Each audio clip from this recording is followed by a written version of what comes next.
Hello प्यारे साथियों, आप सभी का स्वागत है और आप सभी को नमस्कार। प्यारे साथियों, आप लोगों ने उत्तर प्रदेश पुलिस कांस्टेबल की तीसरी क्लास देखी होगी, जिसमें मैंने प्रतिशत का पहला भाग पढ़ाया था। प्रतिशत का पहला भाग आप सभी लोगों ने देख लिया होगा, और अगर नहीं भी देखा होगा तो मैं उस वीडियो का लिंक इसी वीडियो के डिस्क्रिप्शन में डाल दूंगा, आप वहां जाकर देख लेना। नहीं तो प्लेलिस्ट में जाकर, यानी कि उत्तर प्रदेश पुलिस कांस्टेबल की मैंने प्लेलिस्ट बना रखी है, उसमें सभी वीडियो मैं डाल रहा हूं, तो वहां जाकर उस प्लेलिस्ट पर जाकर वीडियो देख लेना। ठीक है, तो आज प्रतिशत के दूसरे भाग में मैं उन सवालों को कराऊंगा जो ज्यादातर शॉर्ट ट्रिक या शॉर्ट फार्मूले पर आधारित हैं, और ये सवाल ऐसे हैं जो सभी परीक्षाओं में, खासकर ग्रुप डी हो गया, कांस्टेबल की परीक्षा हो गई, या लेखपाल की परीक्षा हो गई, यानी कि ग्रुप सी और ग्रुप डी की परीक्षाओं में इस टाइप के सवाल बहुत पूछे जाते हैं। ठीक है, तो आज ज्यादातर सवाल जो है शॉर्ट ट्रिक्स, यानी कि प्रतिशत के आज ज्यादातर सवाल जो है शॉर्ट ट्रिक्स या शॉर्ट फार्मूले पर आधारित होंगे। ठीक है, तो चलिए देर ना करते हुए शुरू करते हैं आज का पहला सवाल। तो देखेंगे पहला और दूसरा सवाल। पहला सवाल क्या है?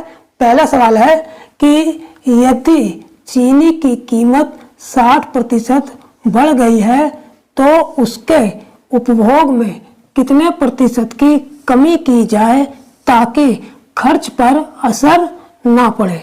ठीक है, तो पहला सवाल क्या कह रहा है हमसे? पहला सवाल कह रहा है कि यदि चीनी की कीमत 60% बढ़ गई है तो उसके उपभोग में, उसके यूज में कितनी कमी की जाए ताकि हमारे ऊपर खर्च का कोई असर ना पड़े। अगर हम आज 100 रुपए की चीनी खर्च कर रहे हैं तो कल भी 100 रुपए की हम खर्च करें, हमें इतनी चीनी कम खर्च करनी चाहिए। ठीक है, तो कितने प्रतिशत चीनी हमें कम खर्च करनी होगी ये हमको निकालना है। ठीक, तो इसके लिए क्या करेंगे, जब भी इस टाइप का सवाल आएगा तो बिल्कुल शॉर्ट ट्रिक है। क्या शॉर्ट ट्रिक है?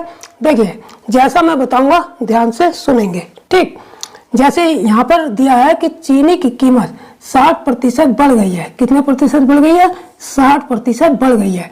बढ़ गई है, घट नहीं रही है, बढ़ गई है। इस बात को ध्यान रखेंगे, एक जितने प्रतिशत कम बढ़ रही है या यहाँ पर बढ़ या कम, यानी कि 60% और बढ़ गई है, इसको याद रखेंगे। तो हमने क्या करेंगे, यहाँ पर सीधे सीधे जितने प्रतिशत बढ़ गई है वो लिख लेंगे। ठीक है, फिर यहाँ पर क्या कह रहा है? बढ़ गई है। बस बढ़ने घटने का भी ध्यान रखेंगे। यहाँ पर क्या कह रहा है? बढ़ गई है। तो बढ़ने का मतलब ये हो गया, बटे करके 100 में इस 60 को जोड़ देंगे। बढ़ने का मतलब प्लस करना, बढ़ने का मतलब प्लस करना। तो 100 में इस प्रतिशत को जोड़ के नीचे रख देंगे। तो 100 और 60 कितने हो गए? 160, और गुणा 100 कर देंगे।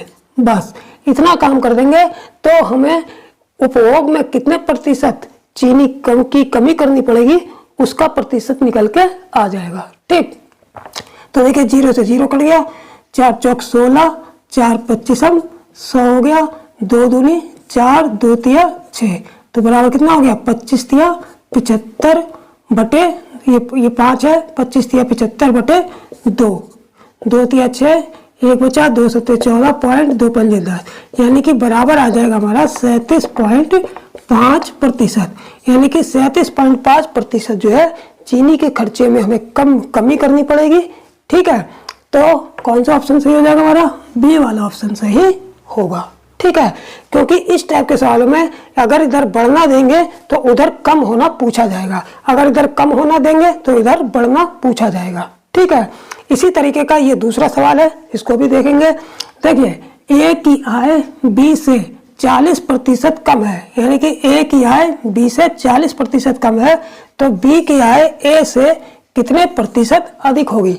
तो मैंने क्या कहा था कि इधर अगर बढ़ना देंगे तो इधर कम होना पूछेंगे। अब इस सवाल में इधर देखो कम दे दिया तो यहाँ पर अधिक पूछा है, इधर बढ़ावा दे दिया तो इधर कमी पूछी है, इधर कमी दे दी तो यहाँ बढ़ावा पूछा है, यानी कि अधिक पूछा है। ठीक है, लेकिन हमें काम किसके हिसाब से करना है? जो हमको दिया होगा। अब जैसे यहाँ पर 40% कम दिया है तो यहाँ पर सीधे सीधे पहले 40 लिख लेंगे, फिर बटे। अब 40% कम, अगर यहाँ कम होगा तो 100 में से घटा के इस प्रतिशत को रखेंगे, और अगर यहाँ पर बढ़ावा दिया होगा तो 100 में इसको प्रतिशत को जोड़ के रखेंगे। ठीक है, तो चूंकि यहाँ पर कम दिया है, क्या दिया? कम, तो 100 में इस प्रतिशत को घटा के इसके नीचे लिखेंगे। तो 100 में से 40 गया, सीधे सीधे 60 आ गया, फिर गुणा 100 कर देंगे। ठीक है, तो 0 से 0 कट गया, 2 तिया 6, 2 दूनी 4 और कितना हो गया 100 दूनी 200, 200 बटे 3 हो गया। ये कितना हो गया, ये 200 बटे 3, यानी कि 100 दूनी 200 बटे 3। तो इसको जब हम काटेंगे तो कितना आ जाएगा, 66 से ही 2 बटे 3 आ जाएगा, इतने प्रतिशत। यानी कि ए की आय बी से अगर 40% कम है तो बी की आय ए से कितने प्रतिशत अधिक होगी, 66 से ही 2 बटे 3% अधिक होगी। ठीक, तो कौन सा ऑप्शन सही हो जाएगा हमारा, ए वाला ऑप्शन हमारा सही होगा। ठीक है, तो इस सवाल में जो ट्रिक मैंने बताई थी बिल्कुल उसी को फॉलो करेंगे, सेकंडों में सवाल निकल जाएगा। जितने भी इस टाइप के सवाल होंगे सेकंडों में निकल जाएंगे। ठीक, अब देखेंगे तीसरा और चौथा सवाल। तीसरा सवाल क्या है, तीसरा सवाल है कि एक वस्तु का विक्रय मूल्य 20% कम करने पर उसकी बिक्री में 80% की वृद्धि होती है। यानी कि विक्रय मूल्य अगर वो कम कर देता है, यानी कि बेचने वाला जो मूल्य है अगर वो 20% कम कर देता है तो जो उस व्यक्ति की बिक्री जो होती है उस बिक्री में 80% की वृद्धि होती है। तो उसकी कुल बिक्री कितने प्रतिशत प्रभावित हुई, यानी कि उसकी जो टोटल मार्जिन है वो कितने प्रतिशत, उस टोटल मार्जिन में कितने प्रतिशत की कमी या वृद्धि हुई है, यानी कि वो टोटल मार्जिन है वो कितना प्रभावित हुआ है। ठीक है, तो इस टाइप का सवाल जब भी देंगे, यानी कि 20% यहाँ पर कम हो गया, उधर 80% की वृद्धि हो गई और टोटल पर वृद्धि या कमी पूछेंगे, तब इस टाइप के सवाल जो है बिल्कुल सिंपल फार्मूले से होंगे, x plus y plus x y बटे 100%, यानी कि इतने प्रतिशत की जो है टोटल मार्जिन पर, यानी कि टोटल पर जो है इतने प्रतिशत की कमी या वृद्धि होगी। तो इस फार्मूले में जो कमी होगी वो प्लस में रखेंगे और जो कमी होगी वो माइनस में रखेंगे और जो वृद्धि होगी वो प्लस में रखेंगे। और इसे सिंप्लीफाई करने के बाद अगर रिजल्ट जो है वो माइनस में आता है तो टोटल में कमी होगी, प्रतिशत कमी होगी, और अगर प्लस में आता है तो टोटल में प्रतिशत वृद्धि होगी। ठीक है, तो यहाँ पर हमने देखा, यहाँ पर एक को हम x ले लेते हैं, यानी कि विक्रय मूल्य में 20% के कम करने पर उसकी बिक्री में 80% की वृद्धि हो रही है, तो इस 80 को y ले लेंगे होती है, तो उसकी कुल बिक्री कितने प्रतिशत प्रभावित होती है, दोनों की वैल्यू इसमें रख के, यानी कि इस सूत्र में रख के जो है दोनों की वैल्यू रख के इसको सिंप्लीफाई करके पता चल जाएगा कि टोटल मार्जिन पर कितना प्रभावित हुआ है, यानी कि टोटल मार्जिन कितने प्रतिशत कम हुआ है या ज्यादा हुआ है। ठीक, तो यहाँ पर रख लेंगे दोनों की वैल्यू। यहाँ पर x की जगह हमने 20 रख लिया। अब देखिए 20% कम करने पर यहाँ पर 20% कम हो रहा है, तो यहाँ पर 20 माइनस का रखेंगे, माइनस 80% की वृद्धि हो रही है तो यहाँ पर 80 प्लस का रखेंगे। ठीक है, बस इस बात का याद रखना है, जो चीज कम हो रही है उसको माइनस में रखेंगे और जो चीज प्लस हो रही है उसको प्लस में रखेंगे। ठीक, तो यहाँ पर प्लस, इसके बाद रखेंगे प्लस। अब देखिए यहाँ पर एक्स वाई की गुणा हो रही है, तो इसमें से दोनों में एक माइनस में है एक प्लस में है, तो प्लस माइनस माइनस हो जाएगा, तो यहाँ पर सीधे सीधे हम माइनस ले लेंगे। ठीक है, तो माइनस 20 गुणा 80 बटे 100, 0 से 2 0 कट जाएंगे। ठीक है, इसके बाद यहाँ कितना बचे, 80 में से 20 गए, प्लस के 60 बचे, माइनस 8 दूनी 16। अब 60 में से जब 16 घटाएंगे तो कितना बचेगा, 60 में से 16 घटाएंगे तो 44 बचेगा, यानी कि 44% की जो है क्या होगी, वृद्धि होगी। अब वृद्धि पता कैसे, क्योंकि हमारा जो रिजल्ट आया है लास्ट में, यानी जो घटा के जो 44 आया है ये प्लस का आया है, प्लस के 60 में से 16 गए, प्लस के 44 आए।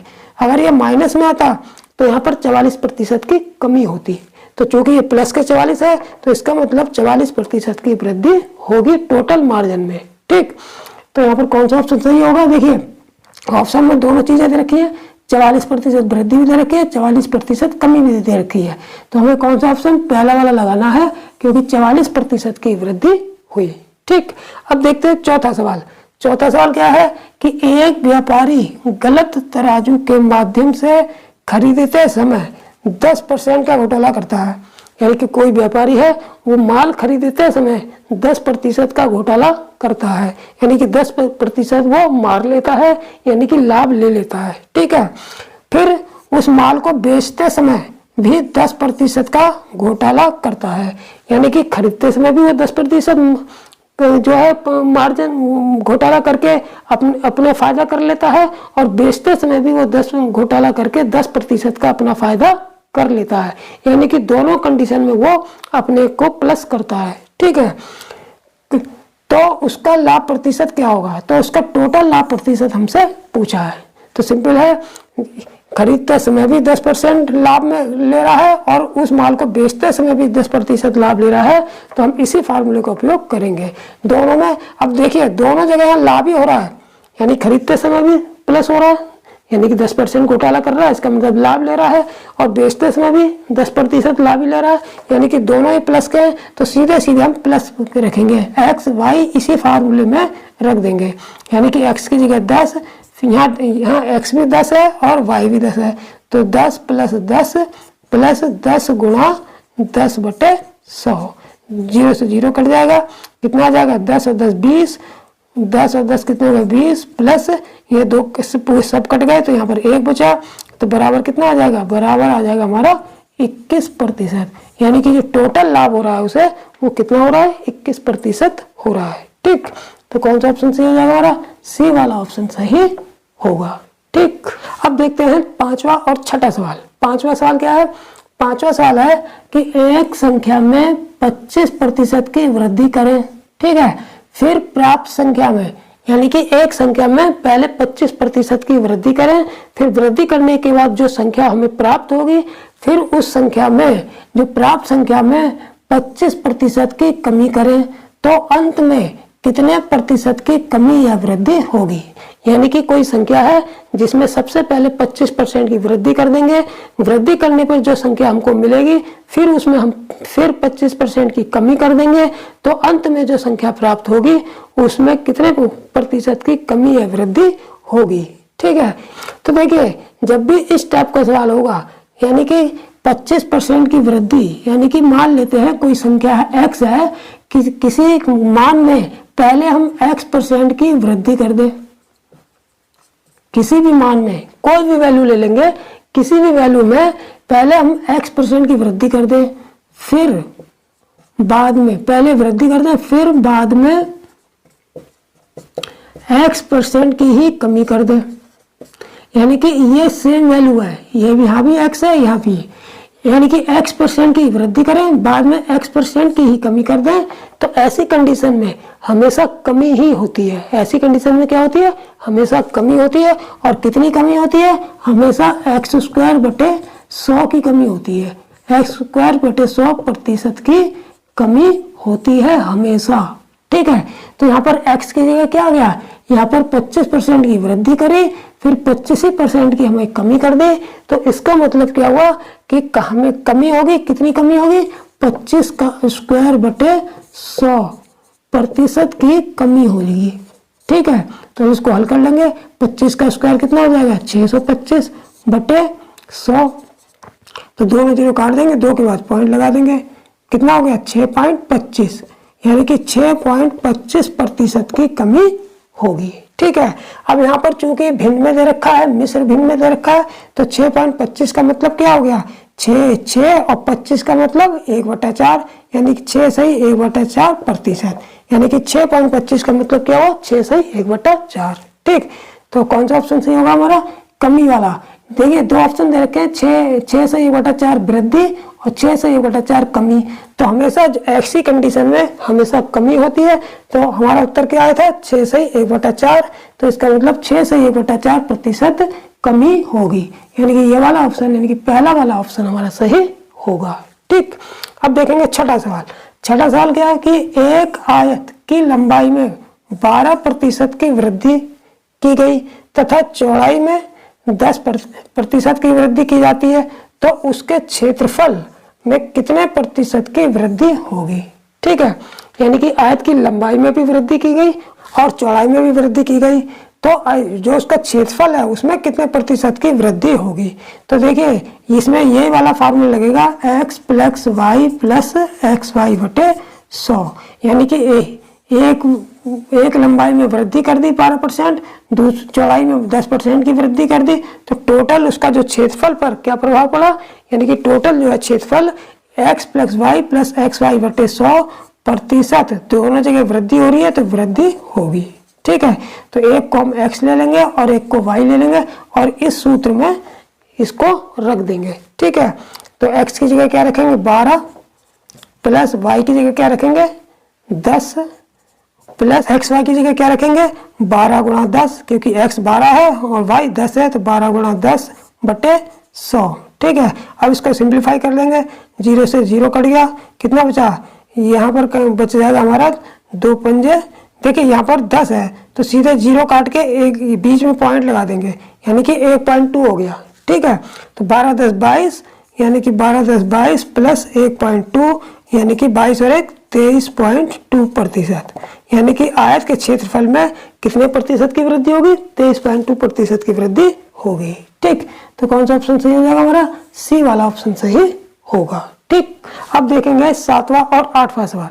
7वां सवाल क्या है कि एक वर्ग की लंबाई और चौड़ाई में क्रमशः 30% और 20% की वृद्धि होती है, यानी कि कोई वर्ग है जिसमें लंबाई और चौड़ाई में, यानी कि जैसे ये वर्ग है कोई जिसकी चारों भुजाएं बराबर है। ठीक है, अब इसकी जो लंबाई है इसमें 30% की वृद्धि हो गई, यानी कि इसमें लंबाई में कितने प्रतिशत की वृद्धि 30% की वृद्धि कर दी, और किसमें चौड़ाई में, लंबाई और चौड़ाई में लंबाई और चौड़ाई में क्रमशः 30, यानी कि लंबाई में 30% की वृद्धि और चौड़ाई में 20% की वृद्धि कर दी। ठीक है, तो देखिए ये वर्ग है, अभी तो चारों भुजाएं समान है, लेकिन जैसे लंबाई में 30% की वृद्धि हुई और चौड़ाई में 20% की वृद्धि हुई तब ये वर्ग नहीं रह गया, तब ये क्या बन गया, तब ये बन गया हमारा आयत। क्या बन गया, आयत। तो जो इस वर्ग में लंबाई और चौड़ाई में वृद्धि करने पर जो आयत बनेगा उसके क्षेत्रफल में कितने प्रतिशत की वृद्धि हुई है, तो वही निकालना है, यानी कि बने आयत के क्षेत्रफल में कितने प्रतिशत की वृद्धि होगी, यही हमको निकालना है। तो देखिए इसको हल कैसे करेंगे, बिल्कुल सिंपल है, वही फार्मूला लगाएंगे, कौन सा वाला, x plus y plus x y बटे 100, यानी कि जब भी किसी एक लंबाई में वृद्धि कर दें या कमी कर दें और दूसरी लंबाई में वृद्धि या कमी कर दें, तो ऐसी कंडीशन में केवल उसके टोटल में, यानी कि उसके टोटल क्षेत्रफल में कितने प्रतिशत की वृद्धि या कमी होगी, तो उसके लिए केवल यही फार्मूला लगाएंगे, short formula x plus y plus x y बटे 100। ठीक है, यहाँ पर x की जगह क्या रखेंगे 30 और y को 20 मान के y की जगह 20 रख देंगे, तो 30 प्लस 20 प्लस 30 गुणा 20 बटे 100, 2 0 से 2 0 कट गए, 30 20 हमारा 50 हो गया और 3 दूनी 6 बराबर 56%, यानी कि 56% जो है क्षेत्रफल में वृद्धि होगी। तो कौन सा ऑप्शन सही हो जाएगा हमारा, डी वाला ऑप्शन हमारा सही होगा, यानी कि 56% वृद्धि होगी। ठीक, अब देखते हैं 8वां सवाल। 8वां क्या है, किसी वृत्त के व्यास में 100% की वृद्धि हो जाए, यानी कि की जाए, तो उसके क्षेत्रफल में कितने प्रतिशत की वृद्धि होगी।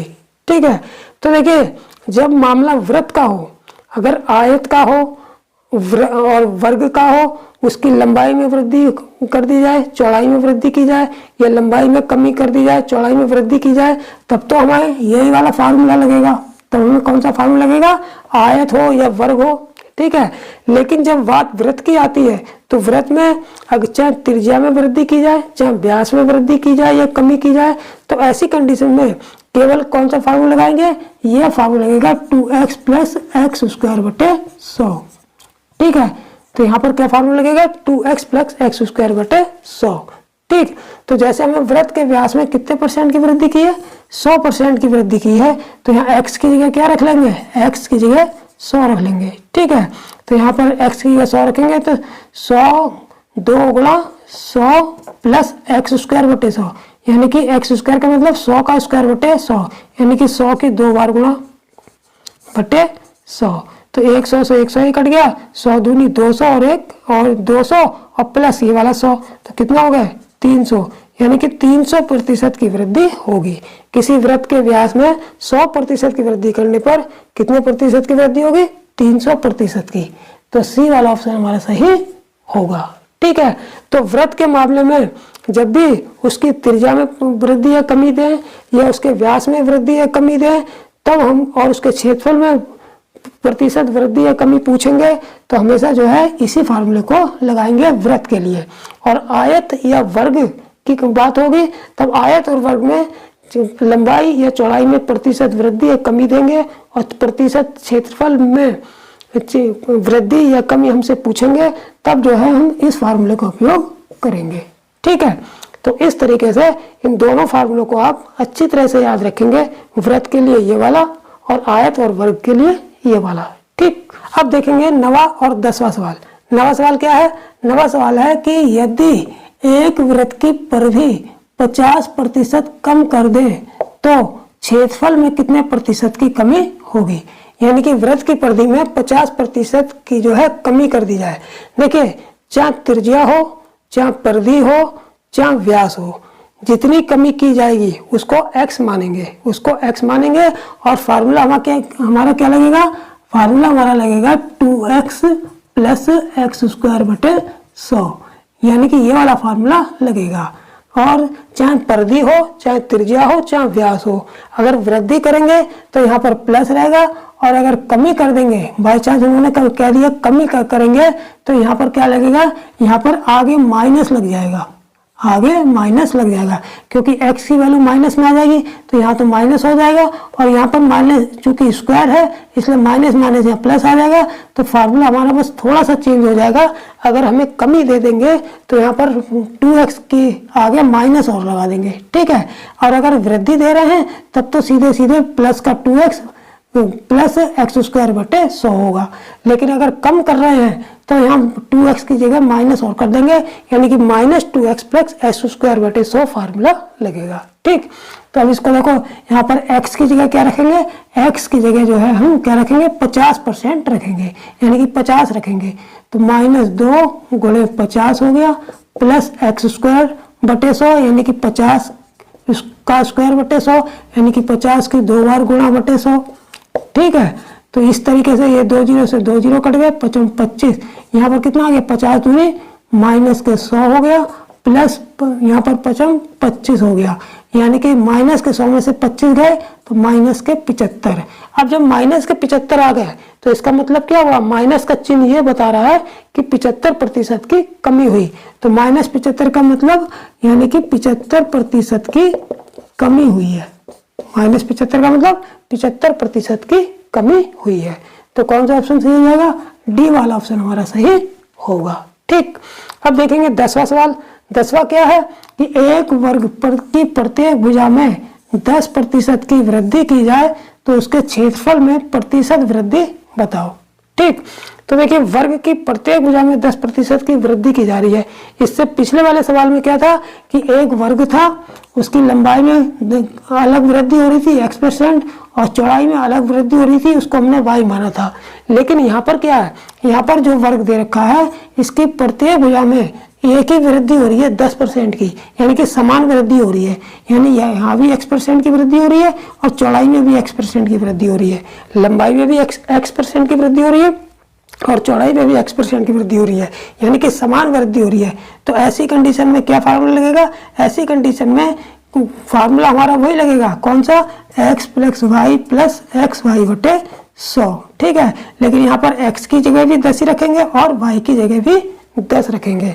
तो यहाँ पर x की जगह भी 10 रखा, y की जगह भी 10 रखा, एक्स वाई का मतलब 10 गुणा 10 बटे 100।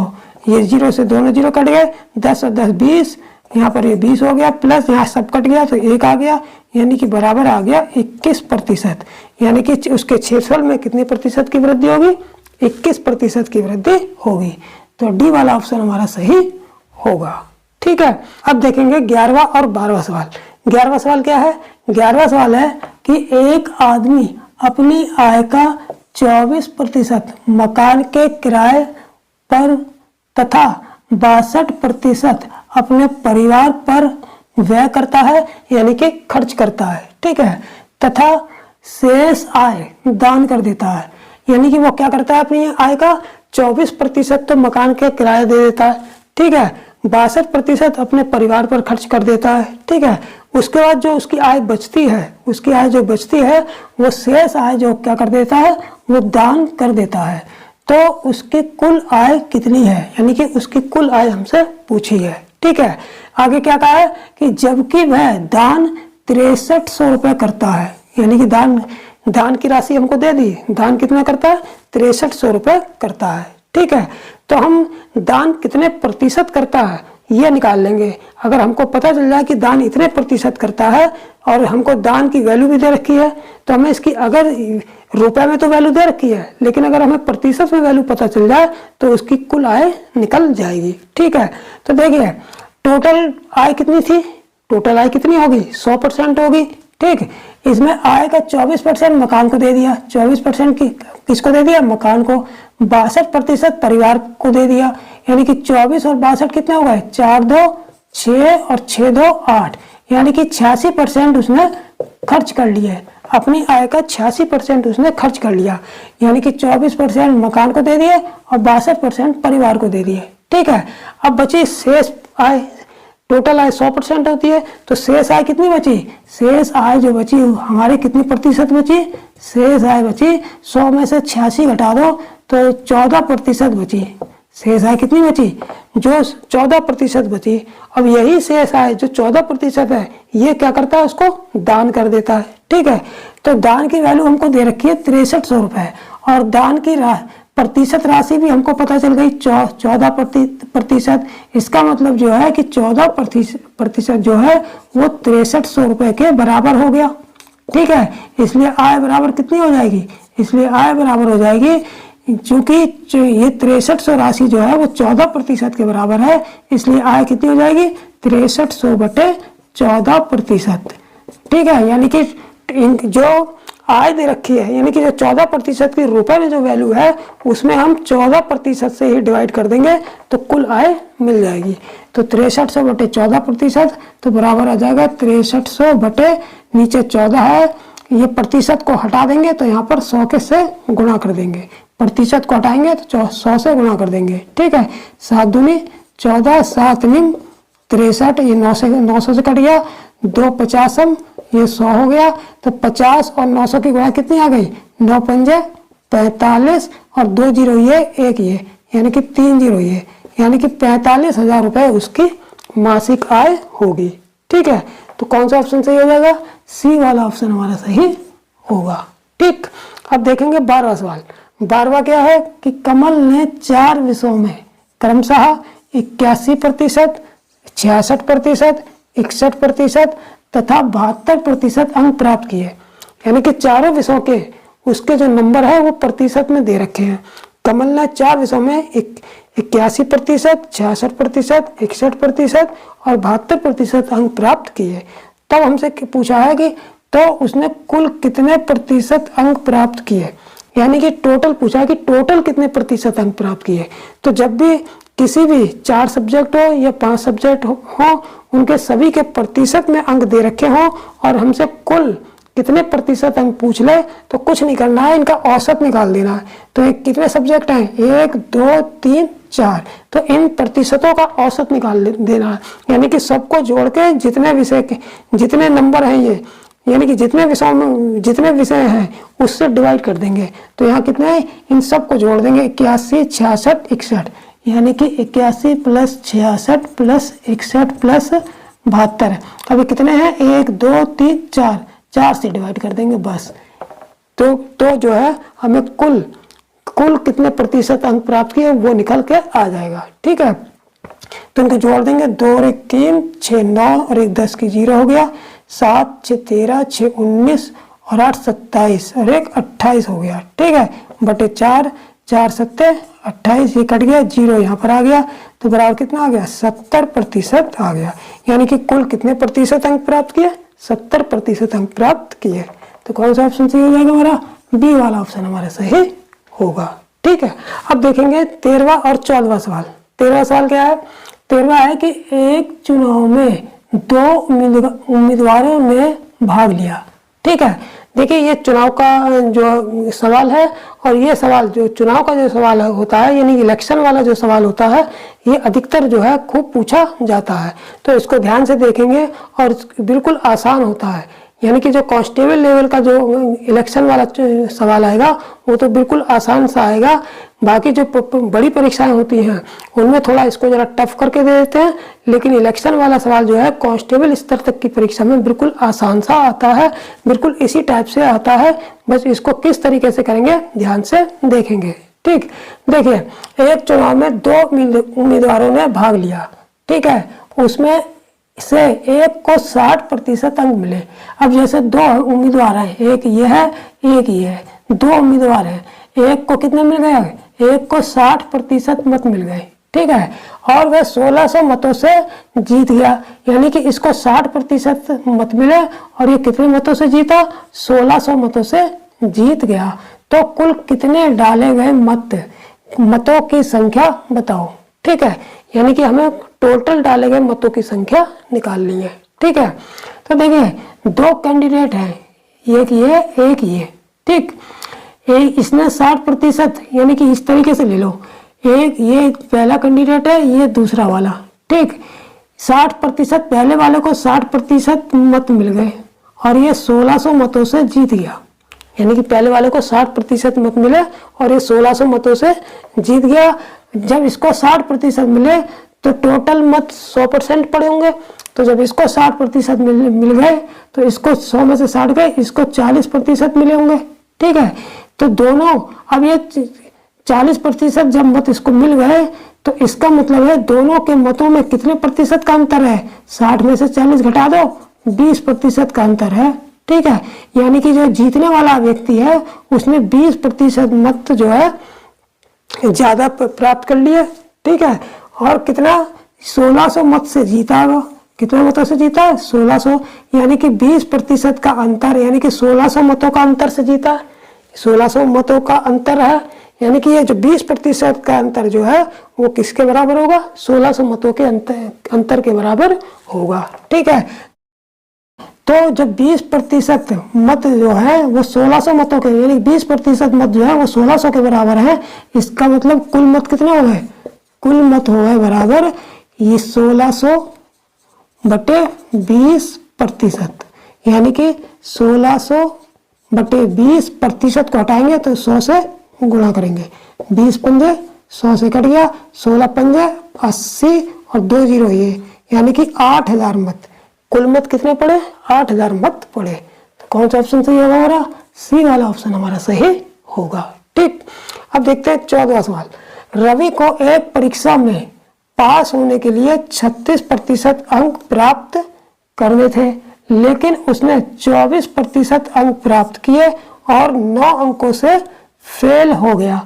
तो पूर्णांक पूछा है, यानी कि अधिकतम अंक पूछे हैं, यानी कि परीक्षा में कितने अधिकतम अंक दिए गए थे, कितने में से, यानी कि जो टोटल जो पूर्णांक का मतलब अधिकतम अंक, यानी कि अधिकतम अंक हमसे पूछे हैं। ठीक है, तो देखिए 36% अंक प्राप्त करने थे, लेकिन उसने 24% अंक प्राप्त किए और 9 अंकों से फेल हो गया।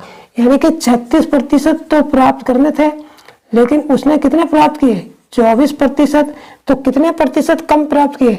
36 में से 24 घटा देंगे, 24 6, यानी कि 12%, यानी कि 12% कम अंक प्राप्त किए। ठीक है, 12% कम अंक प्राप्त किए, यानी कि 12% अंकों से फेल हुआ। और ये 12 कितने अंकों से फेल हुआ? अंक हमको दे भी दे दिए, 9 अंकों से फेल हुआ। इसका मतलब जो 12% अंक जो है, जो अंतर है वो 9 अंकों के बराबर हो गया, इसलिए पूर्णांक आसानी से निकाल लेंगे, यानी कि टोटल अंक यानी कि अधिकतम अंक निकाल लेंगे, क्योंकि हमें पता है कि 9 अंक जो है वो 12% के बराबर है। तो पूर्णांक कितना हो जाएगा? 9 बटे 12%। तो 9 बटे 12% को हटाएंगे, 100 से गुणा कर देंगे। ठीक, 4 तिया 12, 4 25 100, 3 तिया 9 कट गया, 25 तिया 75, यानी कि अधिकतम अंक कितने थे? 75 थे, यानी कि पूर्णांक कितना था? 75 था। तो कौन सा ऑप्शन सही होगा हमारा? सी वाला ऑप्शन हमारा सही होगा। ठीक। ठीक है, अब देखेंगे 15 सवाल, यानी कि इस क्लास का लास्ट सवाल। ठीक है, तो 15 सवाल क्या है, नमक के एक 6 लीटर घोल में, यानी कि नमक के 6 लीटर घोल में 5% नमक है। यानी कि नमक का एक घोल है जिसमें जो है 5% नमक है और घोल की मात्रा कितनी है, 6 लीटर। यानी कि 6 लीटर नमक के घोल में 5% नमक है। वाष्प द्वारा इस घोल में से 1 लीटर पानी निकाल दिया गया। यानी कि वाष्प द्वारा, भाप द्वारा इस, यानी कि पानी को गर्म किया हुआ तो भाप द्वारा वो पानी 1 लीटर पानी निकल गया। यानी कि वाष्प द्वारा इस घोल में से 1 लीटर पानी निकाल दिया गया, यानी कि उड़ा दिया गया। ठीक है, तो शेष घोल में, अब जो शेष घोल बचा उसमें कितने प्रतिशत नमक होगा। यानी कि जो शेष घोल बचा है उसमें नमक की मात्रा पूछी है। तो देखिए, जब वाष्प द्वारा इसको उड़ाया गया तो नमक तो नहीं उड़ सकता, केवल पानी ही उड़ा होगा। यानी कि नमक की मात्रा तो उतनी रही, बाकी पानी जो उसमें उड़ गया कितना, 1 लीटर पानी जो है उड़ गया। ठीक है, जैसे यहाँ पर क्या था, यहाँ पर टोटल घोल, कुल घोल कितना था, कुल घोल कितना था, कुल घोल था हमारे पास 6 लीटर।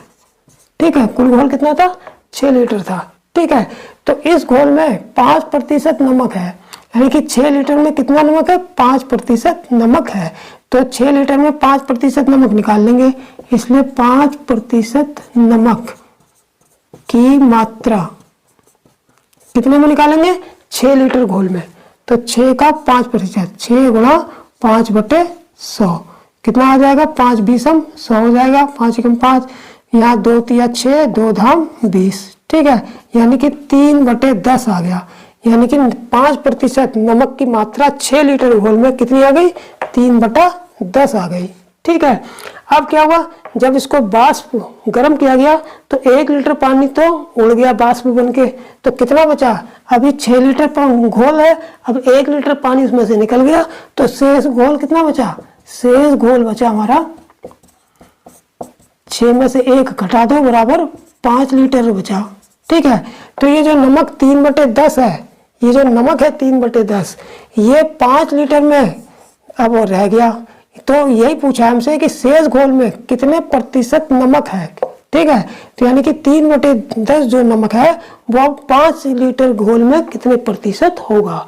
यानी कि ये वाली से जो मात्रा है वो 5 लीटर के हिसाब से कितने प्रतिशत होगी। तो सिंपल है, बिल्कुल निकाल लेंगे।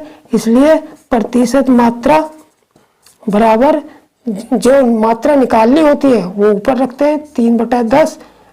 ठीक है, बटे किसमें निकालनी है, 5 लीटर में निकालनी है, तो 5 नीचे रखेंगे गुणा 100। ठीक है, तो बराबर कितना हो गया, 3/10, इसको नीचे ले आएंगे, 3/10 गुणे 5 गुणा 100। ठीक है, 10 धाम 100 ये कट जाएगा, 5 दूनी 10 ये कट जाएगा, 3 दूनी 6, यानी कि 6% नमक होगा। यानी कि शेष घोल में जो 5 लीटर शेष घोल बचा है उसमें नमक की मात्रा कितनी होगी, 6% होगी। तो कौन सा ऑप्शन सही हो जाएगा, सी वाला ऑप्शन हमारा सही होगा। ठीक है, तो इस तरीके से मैंने आज जो है यानी कि प्रतिशत के भाग 2 में मैंने आप लोगों को जो है 15 सवाल कराए।